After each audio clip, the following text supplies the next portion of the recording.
dengan predikat pujian. Syadaralun, sebanyak 96 mahasiswa Sekolah Tinggi Ilmu Kesehatan atau Stikes Muhammadiyah Loksmawe mengikuti yudisium di Hall Kiai Haji Ahmad Dahlan Lancanggaram Loksmawe pada Sabtu 6 Juli 2023. Rincian mahasiswa yang di yudisium kali ini berprofesi nurse sebanyak 88 mahasiswa dan 8 sarjana keperawatan.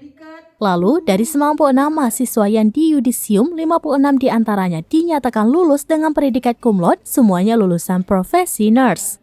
Ketua Stikes Muhammadiyah Loksmawe, Nurse Mursal MKep menjelaskan, lulusan yang di yudisium kali ini dipastikan telah mampu bekerja dimanapun dan bahkan bisa membuka praktek mandiri.